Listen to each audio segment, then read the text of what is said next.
সুপ্রিয় দর্শক, আসসালামু আলাইকুম। আপনাদের সবাইকে স্বাগত জানাচ্ছি। এখনকার আলোচনায় আপনাদের সঙ্গে আছি আমি সিরাজুল ইসলাম।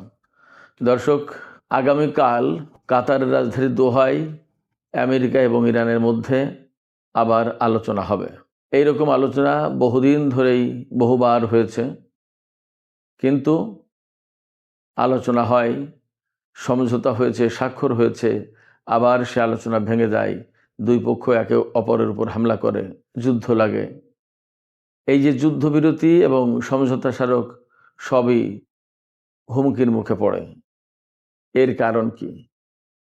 সুপ্রিয় দর্শক, এই যে আমেরিকা এবং ইসরায়েলের সাথে ইরানের দ্বন্দ্ব সংঘাত এবং কখনো কখনো সমঝোতা, আবার কখনো কখনো তা ভেঙে যাওয়া, এটা কি শুধুই মাত্র রাজনৈতিক ব্যাপার, নাকি ক্ষমতার দ্বন্দ্ব, নাকি অন্য কিছু?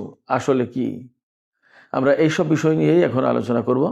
আশা করি শেষ পর্যন্ত সঙ্গে থাকবেন এবং আমরা একেবারে ভেতরের কারণ তুলে আনার চেষ্টা করব।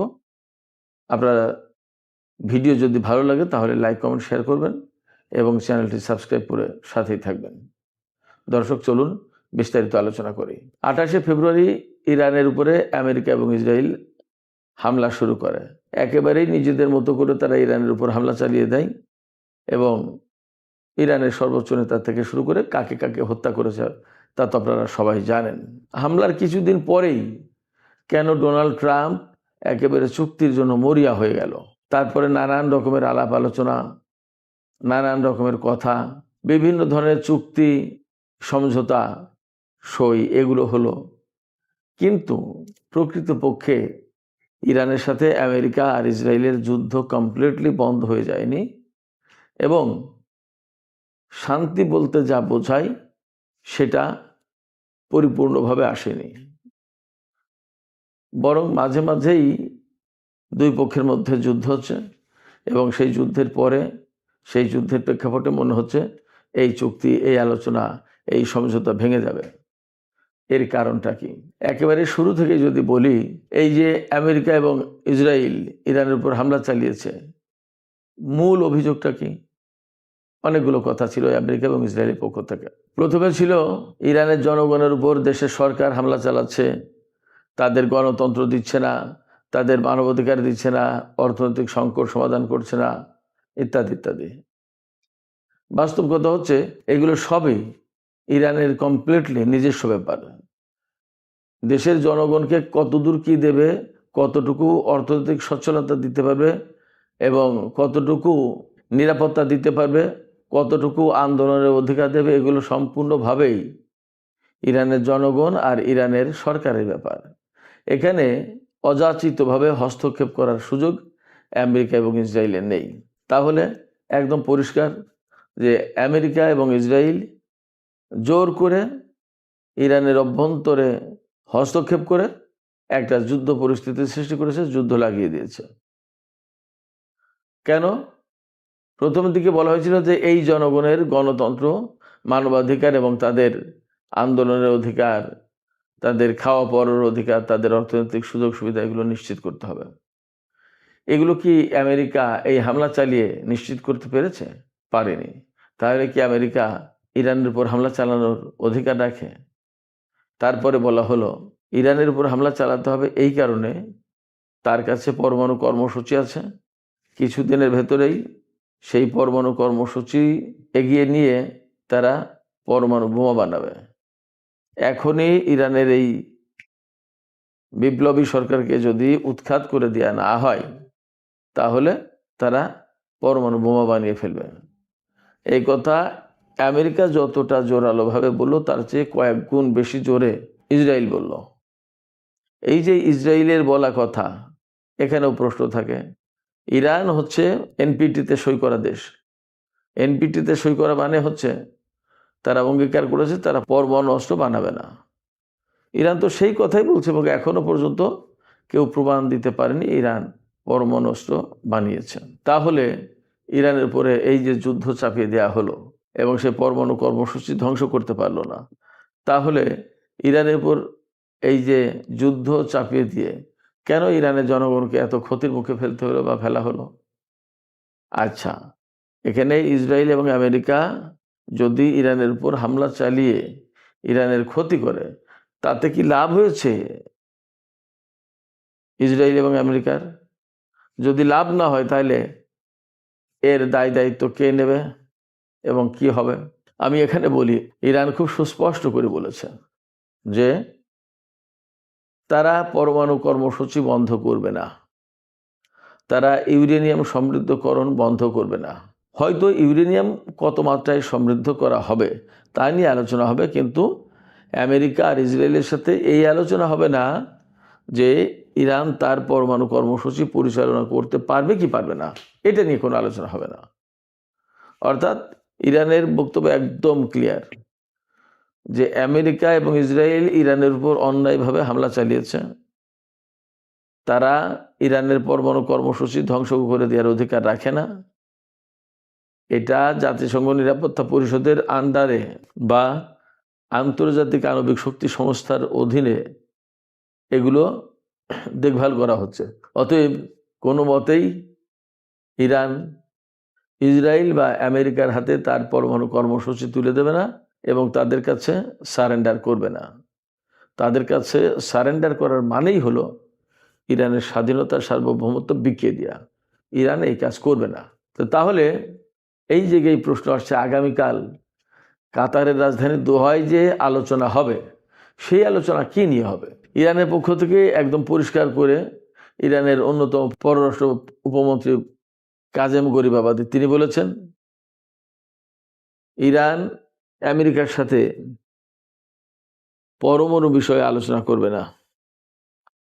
আগামীকালকে যে আলোচনা হবে তা এই যে 14 দফা সমঝোতা, সেই 14 দফার যে সমস্ত দফা এখন বাস্তবায়ন করার কথা চুক্তি সই হওয়ার পরে, অর্থাৎ ইসলামাবাদ সমঝোতা সই হওয়ার পরে যেগুলো বাস্তবায়ন করার কথা সেগুলো বাস্তবায়ন এখনও করা হয়নি, সেইগুলো নিয়ে আলোচনা হবে। যেমন ইরানের উপর থেকে নিষেধাজ্ঞা তুলে নেওয়া হবে এবং তার বিদেশে আটকে থাকা অর্থ ফেরত দেওয়া হবে। ইরানের উপর থেকে নিষেধাজ্ঞা তুলে নিয়ে ইরানকে বিদেশে তেল বিক্রির সুযোগ দেবে। এই সব বিষয় নিয়ে বিস্তারিত আলোচনা হবে। এখানে এই আলোচনা হবে না যে ইরান পরমাণু কর্মসূচি পরিচালনা করতে পারবে কি পারবে না।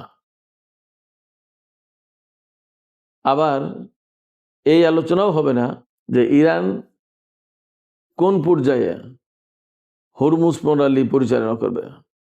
ইরান বলছে এটা একদম কমপ্লিটলি ক্লিয়ার যে ইরান হরমুজ প্রণালী ম্যানেজমেন্টের দায়িত্বে থাকবে। সেখানে টোল আদায় বা পরিবেশ বিষয়ক যে সমস্ত পয়সা করে নিয়ে এগুলো ইরান এবং ওমান করবে, এবং এরই মধ্যে দুই দেশের মধ্যে একটা কমিটি গঠন করা হয়েছে, যৌথ কমিটি। সেই কমিটির আজকে মিটিংও হয়েছে। তার মানে দাঁড়াচ্ছে যে হরমুজ প্রণালীর নিয়ন্ত্রণ ইরান এবং ওমান ছাড়বে না। তাতে যাই হোক, এখানে তাতে যাই হোক মানে কি? তাতে যাই হোক মানে ইরানের যে অবস্থান বা তাদের যে বক্তব্য, তাতে এই চুক্তি হলেও ভালো না হলেও ভালো, ইরান কোনো মতেই আগের অবস্থায় হরমুজ প্রণালীকে যেতে দেবে না এবং হরমুজ প্রণালীতে ইরান তার নিয়ন্ত্রণ ছাড়বে না, আমেরিকাকেও নিয়ন্ত্রণ দেবে না। ইরানের পক্ষ থেকে একদম ক্লিয়ার কাট কথা যে এই হরমুজ প্রণালীতে যেসব জাহাজ চলাচল করে তার সমস্ত সবকিছু নিয়ন্ত্রণের দায়িত্ব ইরানের উপর থাকবে। ব্যাপারটা তাই যদি হয় তাহলে আমেরিকা তো ভিন্ন কথা বলছে, তখন কি হবে? আমেরিকা বলছে হরমুজ প্রণালী আগের মতো অবস্থায় ফিরে যাবে এবং ইরানের কাছে কোনো মতেই এটা নিয়ন্ত্রণ করার জন্য দেওয়া হবে না। ইরানের সাথে যে সমস্ত আলোচনা হবে তা মূলত হরমুজ প্রণালীর নিয়ন্ত্রণ কার হাতে থাকবে, কিভাবে হবে, এই সমস্ত নিয়ে। আমি আবারও বলি, আমেরিকা বলছে এই নিয়ন্ত্রণ ইরানের হাতে থাকবে না, এই নিয়ন্ত্রণ কারোর হাতে থাকবে না। অর্থাৎ আগে যেমন হরমুজ প্রণালী ছিল, যার যেমন খুশি সে তখন তেমন করে যেত, এখনও তাই থাকবে। কিন্তু ইরান বলছে যে না, তা হবে না, এটা আমাদের ভূখণ্ডের ভেতরের জিনিস। হরমুজ প্রণালী হলো ইরান এবং ওমানের ব্যাপার, তাদের পানি সীমায় এই প্রণালী। অতএব তারা কিভাবে পরিচালনা করবে সেটা ঠিক করবে ইরান এবং ওমান। এখন এই যে দুই পক্ষের দুই রকম কথা, অথচ সমঝোতা কিন্তু একটা সই হয়েছে। সমঝোতায় কি ছিল? ইরান যে সমঝোতা প্রকাশ করেছে আমরা যা দেখেছি, বা আমেরিকাও যা প্রকাশ করেছে, তাতে তো পরিষ্কার দেখা যায় যে 60 দিন পর্যন্ত ইরান হরমুজ প্রণালীতে টোল নিতে পারবে না। তারপরে পরিবেশ রক্ষা এবং জাহাজ মেইনটেন চলাচল এই সমস্ত কাজে সহযোগিতা করার জন্য একটা ফি নেওয়া হবে। এই ফি পাবে পুরোপুরি ওমান এবং ইরান। এই কথা বলা, আবার এখন বলা হচ্ছে যে না, এই কথা বলা না, ইরান হরমুজ প্রণালী কন্ট্রোল করতে পারবে না। তাহলে কি হবে? তাহলে যথেষ্ট আশঙ্কা আছে দুই পক্ষের মধ্যে আবার যুদ্ধ শুরু হওয়া। এখন গতকালকে আমি একটা মার্কিন মিডিয়াতে দেখছিলাম, যখনই শুক্রবারের রাত আসে অমনি ডোনাল্ড ট্রাম্প হুমকি দেয় ইরানকে মানচিত্র থেকে মুছে দেব এবং তার সাথে কোনো আপোষ হবে না, ইরান হরমুজ প্রণালী কন্ট্রোল করতে পারবে না। এবং এই রকম প্রেক্ষাপটে দু একটা দেশ তাদের দু একটা জাহাজ আমেরিকার কথা মতো হরমুজ প্রণালীতে পরিচালিত করতে চায়। তখন ইরান সেই জাহাজের উপর হামলা চালায় এবং আমেরিকা ইরানের উপর হামলা চালায়। এর প্রেক্ষাপটে ইরানও আমেরিকার সাথে যুদ্ধে দ্বন্দ্বে জড়িয়ে যায়। মার্কিন সেই মিডিয়া বলছে যেদিন শুক্রবার রাত আসে তখন ডোনাল্ড ট্রাম্প এই হুমকি দিতে থাকে এবং এই সব কাজ করতে থাকে। আর যেই রোববারের রাত শেষ হয়ে যায়, অর্থাৎ নতুন সপ্তাহ শুরু হবে, তখন ডোনাল্ড ট্রাম্প বলতে থাকে যে আলোচনা এবং একটা আপোষ মীমাংসা হবে, যুদ্ধ চায় না। তার মানে হচ্ছে যে এই যে শুক্রবার থেকে রোববার রাত পর্যন্ত, এটা হচ্ছে আমেরিকার স্টক মার্কেট, সরকারি অফিস আদালত সব বন্ধ হয়ে যাওয়ার প্রশ্ন। শুক্রবার রাত থেকে বন্ধ হয়ে যায়, শনিবার রাত পর্যন্ত বন্ধ থাকে, সোমবার সকাল থেকে আবার খোলে। যেই রবিবার রাত পর্যন্ত আসে অমনি ডোনাল্ড ট্রাম্প একটা পজিটিভ কথা বলে দেয়, তেলের বাজার, স্টক মার্কেট সমস্ত সব কিছু আবার পজিটিভ হয়ে যায়, যেটা ডাউন হয়েছিল সেটা আবার রাইজ করে। এই যে কৌশলগত বা কুশলী বা চালাকি অবস্থান, এই চালাকি অবস্থানে আমেরিকা কি লাভবান হতে পারছে? আমার তো মনে হয় না। কারণ আমেরিকা যদি লাভবান হতো তাহলে আমেরিকা কোনো মতেই ইরানের সাথে চুক্তির জন্য এইভাবে পাগল হয়ে যেত না। আসলে আমেরিকার কিছু করার নেই।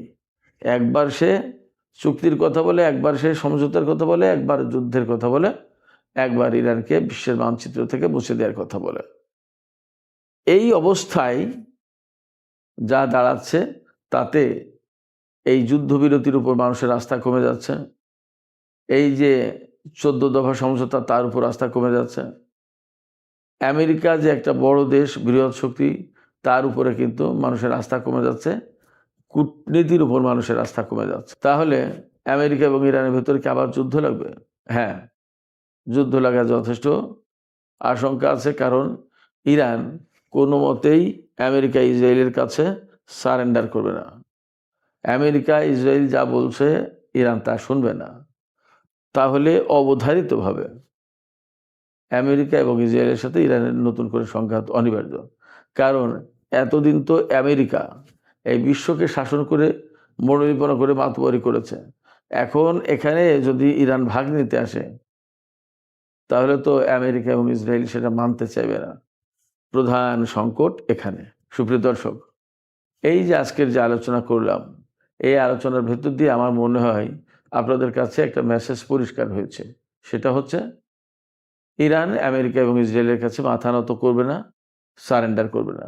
আর আমেরিকা এবং ইসরায়েল যেহেতু এতদিন ধরে তারা বিশ্ব শাসন করে এসেছে, সেই জায়গা থেকে ইরানের যে আঞ্চলিক উত্থান, এই উত্থানটাকেও তারা মানতে পারছে না।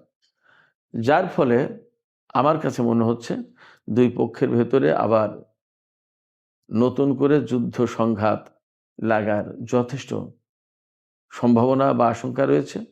আমরা আসলে ভবিষ্যতে কি হয় সেটা দেখার জন্য অপেক্ষা করি। সুপ্রিয় দর্শক, আজকের আলোচনা এখানে শেষ করতে চাই। আলোচনা শেষের আগে আপনাদের কাছে আমি জানতে চাই, আসলে কি এই যে ইরান, ইসরায়েল এবং আমেরিকা, এই দ্বন্দ্বটা কি ক্ষমতার দ্বন্দ্ব নাকি বেসিক্যালি আন্তঃভূ রাজনীতির নতুন কোনো খেলা? আপনারা আপনাদের মতামত কমেন্টে জানাতে পারেন।